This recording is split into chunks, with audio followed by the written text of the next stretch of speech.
This is wild for the Chicago Bulls. We're going to be talking about a recent report that suggests that Zach LaVine and Vooch are on the trading block along with some other younger players. This is your host, Rico Greenhowe, and you have found yourself on another episode of Bulls Digest. And so today we are talking about some trade speculations around the Chicago Bulls. So let us go ahead and jump into what was posted on ESPN.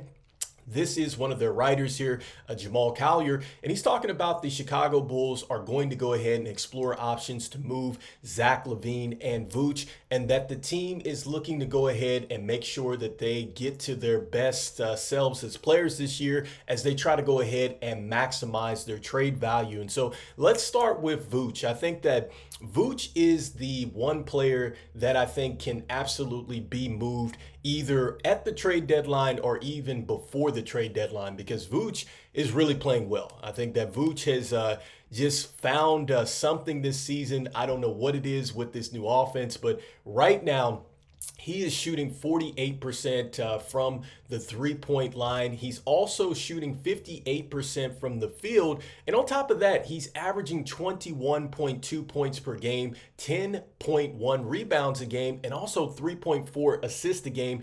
And the other thing that I love about Vooch is it's not just his three-point shooting, but it's also his ability to score inside. He has been a steady source of offense for the Chicago Bulls on the block. And so I think that that is huge for any team that would want to go out there and trade for him, because if you can get a center that can go and shoot the ball from outside and then also to make teams pay inside, then that is a team that is going to position themselves for possibly a title run or to go deep in the playoffs, either in the East or the West. And so certainly I could see a team like the Pacers wanting to do this, because the Pacers do like to run that fast-paced offense. And so I could see Vooch doing that. I'm not sure how the numbers would really add up there. The Pelicans, obviously, I think that they need a center, so certainly they could use Vooch. Another thing where we'd probably have to look at the numbers and how that would work out. But those are a couple teams that come to mind.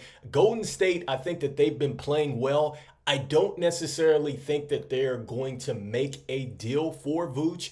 It would have to be something that makes a lot of sense, I think, for both teams. But hey, I could see, with the way that they're playing, maybe they are trying to maximize this window. If it makes sense for them, maybe that's a team that jumps in. For Zach LaVine, I think that he has definitely increased his trade value. Like, I could definitely see him being moved. I'm not sure if it's going to happen before the trade deadline or even this season. I think one of the major factors for getting Zach LaVine is that if you're trading for him, right now it's $43 million this season. It would be $45 for the next season, and then $48 million for his last season that he's under contract. And so I think that that's something that any team that's trading for him is going to have to consider that.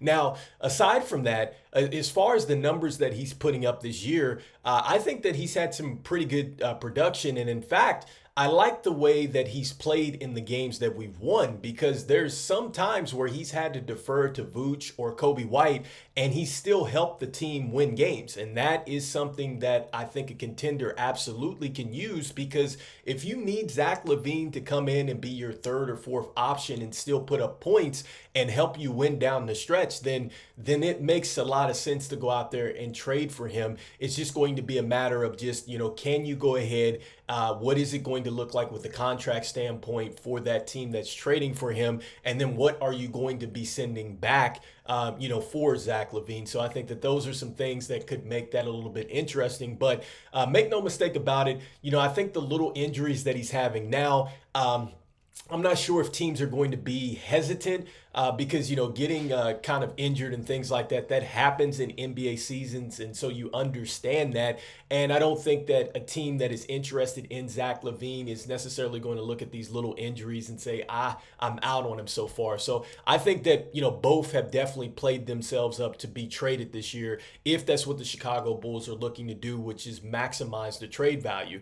And so we already know about Vooch, and we already know about Zach LaVine. This is something that we've talked about several times on the channel. This is something that is a narrative around this team, really. and really just the direction the Chicago Bulls might be going. And if they are going in this youth movement, then certainly they're going to have to move on from, I think, LaVine and Vooch, because they're just not in the long-term plan. And so that leads me to what Joe Cali had to say. And I think that this is where it gets interesting, because Joe Cali is saying that there's growing opinion. So I want to say that says that in his quote, growing opinion, that if AK cannot move on from Zach LaVine, he can't move on from Vooch, he can't move on from Lonzo Ball, that he could look to move on from Ayo Dosunmu or Coby White, either for draft pick assets or to go ahead and put them in a package deal. And so let me start off by saying that I don't think that the Chicago Bulls should trade Coby White and Ayo Dosunmu. I'm going to say that one more time. I don't think that the Chicago Bulls should trade Ayo or Coby White. I don't think that that makes sense at all, especially if you are trying to really lean on this youth movement. You're trying to rebuild, retool the team, whatever it is. You know, I think that both of those players honestly have proven themselves. Even though they have had some inconsistencies out there, they've been able to rebound from that. And even though, like I said before, Ayo is shooting the ball not so well from the three-point line, I think that he is going to figure it out, because he's still bringing you defense and he's still finding ways to score the basketball. So even with his three-point shot not going down, teams have had to still come out and guard him, because he's doing other things. He's getting assists, he's getting rebounds, he's getting to the cup. He's been a one-man fast break out there. Defensively, he's taken on some tough assignments. He's always come in the game and somewhat impacted the game. And Coby White, yes, I mean, there have been times where he struggled this season. There's been times where he struggled last season, but there's more of the upside than there is the down in both of those players.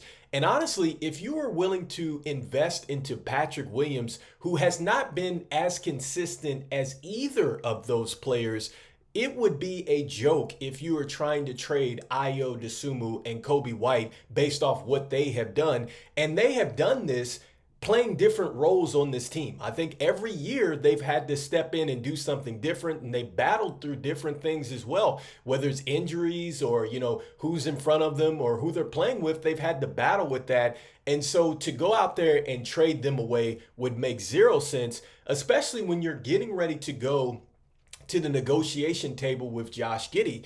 Because if you're now going to go to the negotiation table with Josh Giddy, and more than likely, if you don't trade Lonzo Ball, I don't think the Chicago Bulls are going to extend him.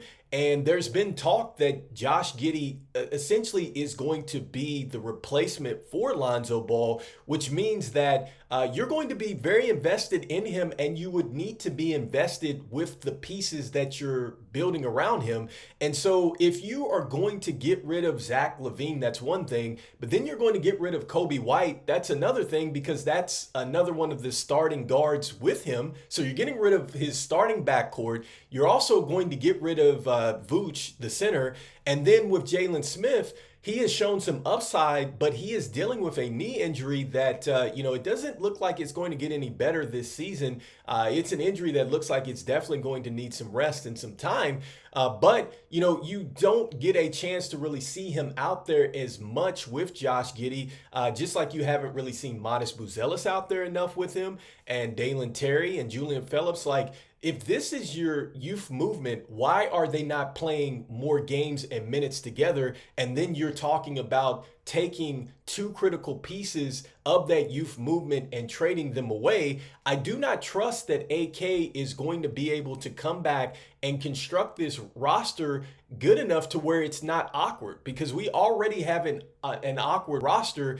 And I don't know if AK is going to make some trades that is going to make this thing a lot smoother, especially for your younger point guard who you're choosing to build with in the future. And to be honest with you, look, if you're going through a rebuild and a retool, paying players, their money is part of the deal. Because I get it that Coby White, and Ayo Dosunmu are really on team-friendly deals. Because right now, Ayo will earn, 7.5 million. You have Coby White, he's set for 12 million next season. And so they've signed team-friendly deals, and you're going to have to go to the negotiation table with them. And again, if you're going to give Patrick Williams his money and you've invested into him, I think that you absolutely invest into Coby White and you invest in the Ayo Dosunmu, and not just financially, but you invest in them becoming the best players that they can possibly be. So that means that you invest in Ayo becoming more elite as a two-way player, and you also invest in Coby White unlocking himself even more and becoming more of a scorer and a playmaker, which he has shown before. So I just think that I do not agree with that. If this is something that is a growing opinion, once again, a growing opinion, I think that this is definitely wild if the Chicago Bulls are willing to put some younger players on the trade market here. So let me know in the comments what you think about this recent trade news around the Chicago Bulls. One, should they absolutely go ahead and trade Zach LaVine and Vooch off immediately? Why their trade value is high? And do you think that, yes, Joe Cali or whoever his source is correct, that yes, you would need to trade off some younger pieces like Coby White and Ayo Dosunmu? I'd love to hear what your thoughts are in the comments here. So before we jump out of here, I just want to thank everybody for liking, subscribing, and sharing the content. It means a lot to us here at Bulls Digest as we try to reach a small goal of 5,000 subscribers by the end of the season. And look, I know the Chicago Bulls are out here and they just look like they have no clue what direction they want to go in. They don't know if they want to prioritize winning. They don't know if they want to prioritize the youth movement. I don't know. Look, I'm saying go Bulls, and I'll see you on the next one. Peace.